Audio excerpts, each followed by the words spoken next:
Guys, welcome back to another episode of 89 Garage. Today is New Year's Eve.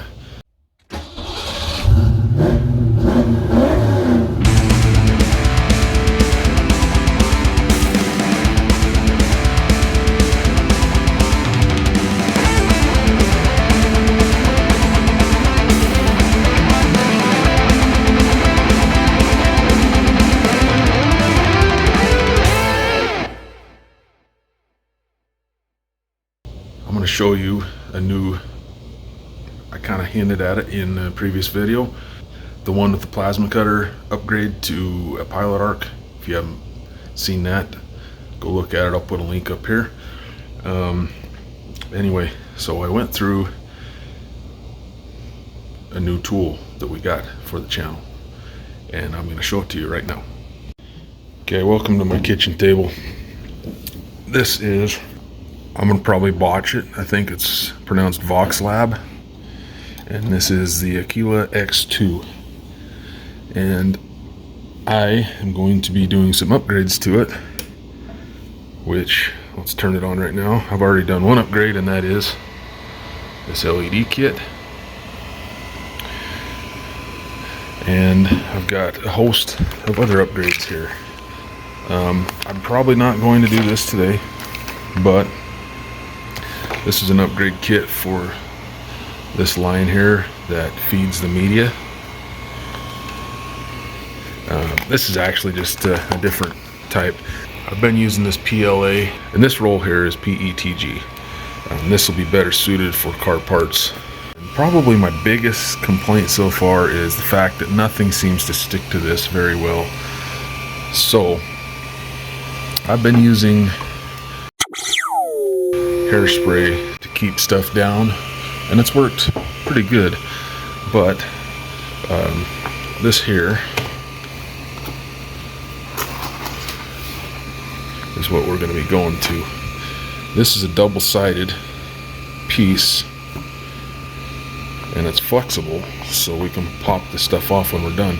Basically what we're doing is, this here is a magnet with 3M tape on the back of it, 3M adhesive, whatever you want to say.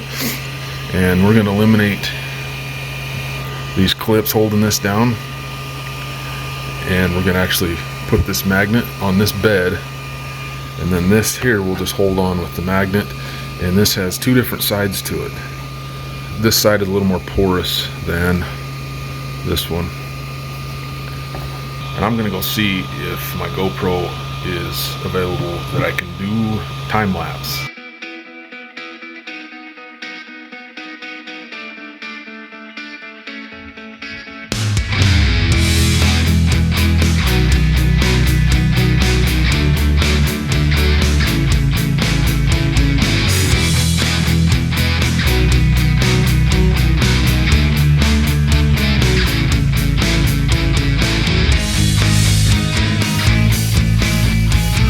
There's my latest print, and I made it so my slicer puts supports under that, so this is more like the original. Let's go ahead and cool her down. Got some fab rats on over here. I let it make supports on its own, and it looks like it didn't make one for right here, just under here. But you know, I don't think that's all going to be under the hood, and we won't ever see it. All right, folks, there it is. That is the 3D printed hood prop holder. I wound up taking this down 80% from the original file because it was just too tall, it wouldn't fit in here. And 80% seemed to be just about right for fitment on that. I'm not too sure if somewhere along the line it got, kind of messed up, the file.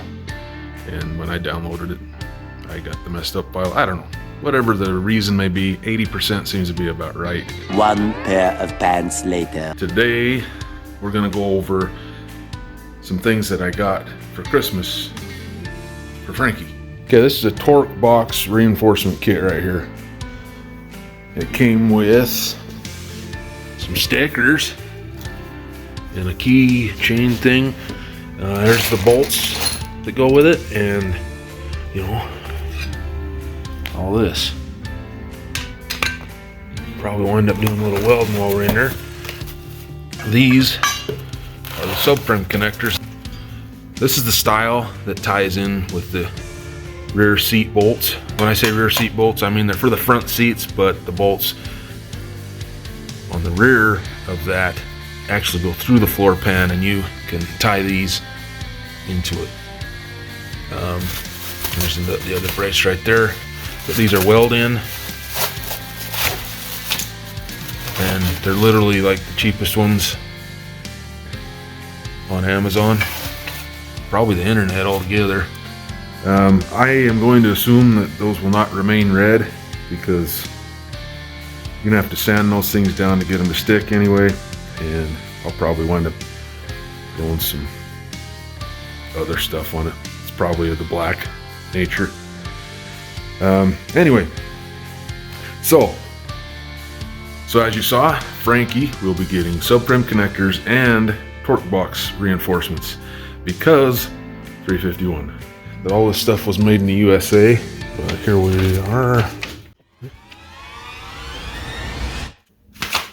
Nothing about the torque box reinforcement install. Great. All right, guys, you might not think this is cool, but I'm really, this is a pretty cool little present that my daughter gave me. So, you know, it's dark in here, and there's a reason for that. My daughter hooked me up with this, and that is, I think that's pretty rad. This garage has had a squeaky switch for as long, probably as the whole time I've lived here. So I'm actually going to throw another switch in here. Yes, this is a 3-way switch, but I'm going to use it as a 2-way. I just went through and made sure that I made the top, the on. I put the T there for the top for on, since, you know, the normal switch says on and off or whatever. So I'm going to go ahead and throw this on my melon.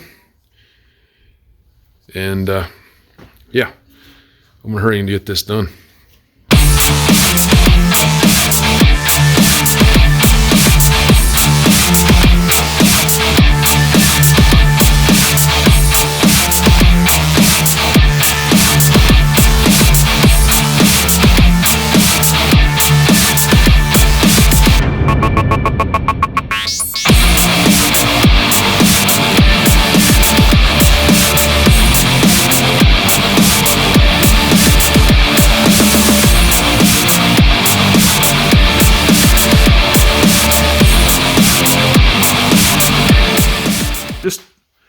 So since this is kind of a, you know, what I got for Christmas deal, by far the best looking Bronco ever built is the first gen 66 to 77 is that flavor right there. By far my favorite Bronco. And then I got this.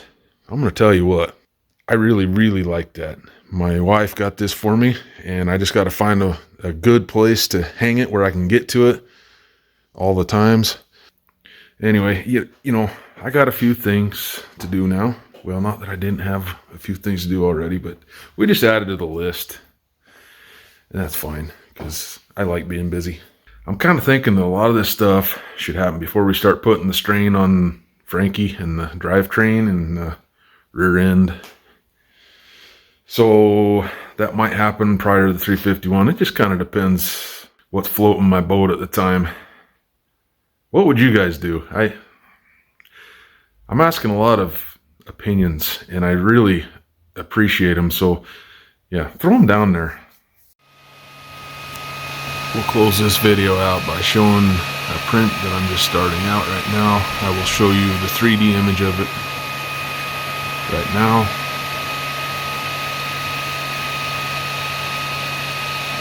And I will end this video by thanking you for watching another episode of 89 Garage. Have a great week.